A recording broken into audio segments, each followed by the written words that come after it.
my name is Ashley Williams. I'm founder and CEO of Rizzar. I'm really excited to share more about my company with you.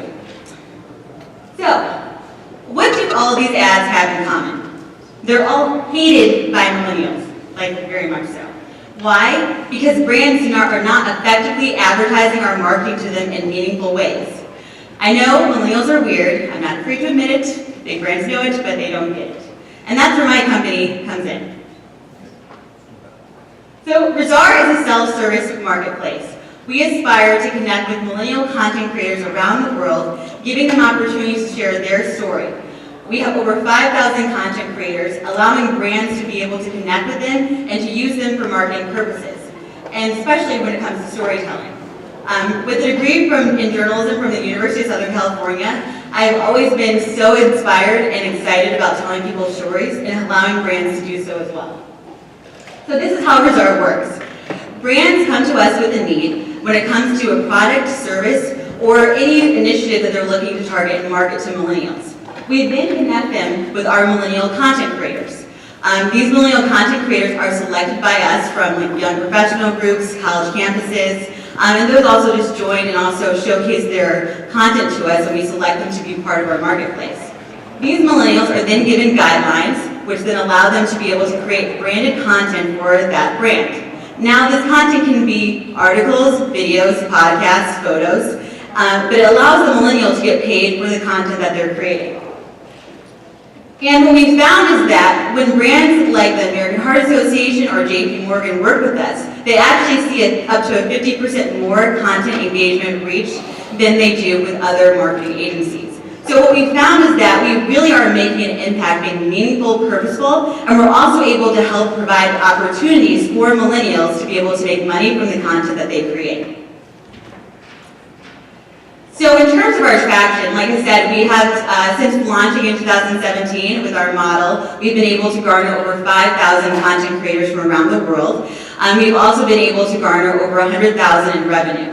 Now this year, with the target goal of reaching 4 to 6 clients, with offering content packages as well as acting as a millennial marketing agency, we believe we can get between 40 to 60,000 in contracts, allowing us to reach over 1 million this year with our impact. Now, some of the brands that we're working with or that are in our pipeline are below that you can see, but what we found is that they believe that working with us is also a very meaningful approach. So in terms of our team, my background is I actually used to be a reporter for WBL Radio, USA Today, and NBC News. So I really have had experiences in storytelling and being able to be cultivated to be able to help brands with this and leading our team as well as doing so. Our team also has vast experiences in technology, working for Huffington Post and Fitbit. So we're really focused on design and making our marketplace very meaningful. And speaking of market, so right now, content marketing is really huge, but the thing is, when it comes to reaching millennials, what we found is that native advertising with this content marketing is super effective. And especially for brands looking to reach that millennial consumer, we really focus on purposeful marketing and also the group of micro-influencers as well as nano-influencers. This is a growing market, so the number has yet to be reached in terms of understanding what that range is, but we do know that there is definitely a billion-dollar industry in influencer marketing. Now, the thing with our impact is that we really want to be able to provide opportunities and jobs for millennials through our platform, and also helping brands to really see how they need to transform advertising and how they market to them as well. We hope that you will support us in making a positive impact in the world, as well as helping with being really creative in fintech. Thank you. Thank you, Ashley.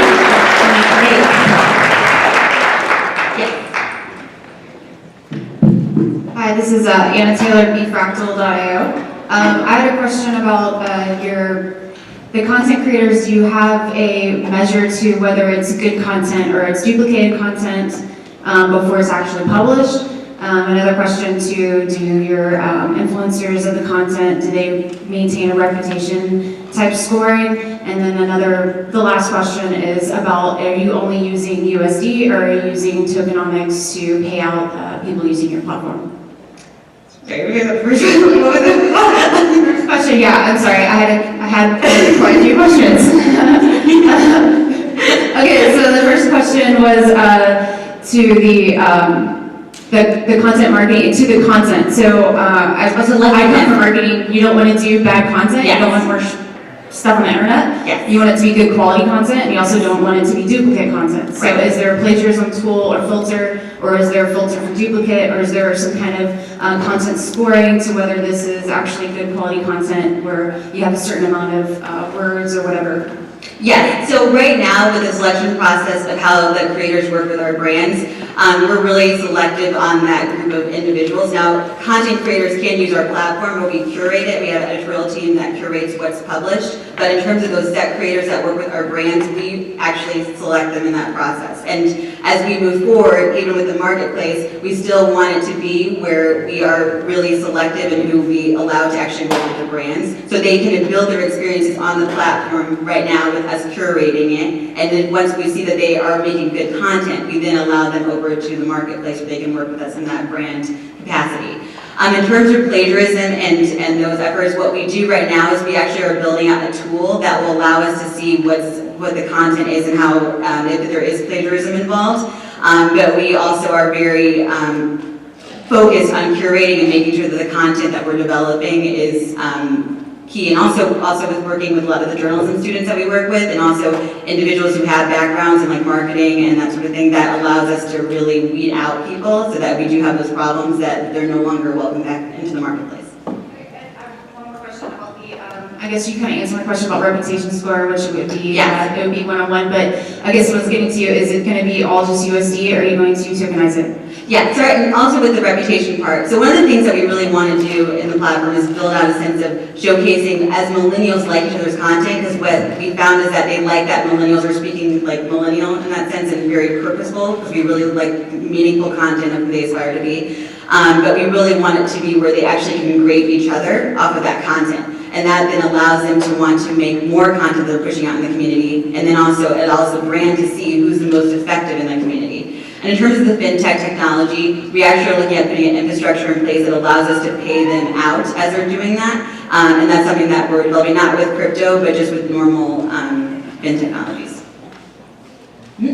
Hi, this is David Smith. What was your revenue last month? I believe we did around like 10,000 or so. Yeah. And a lot of it has been that the brands that we were talking to, like at the end of the year, are now closing now because January is that month where everybody's kind of getting back into swing. Awesome. Thank you so much, Ashley. Thank you.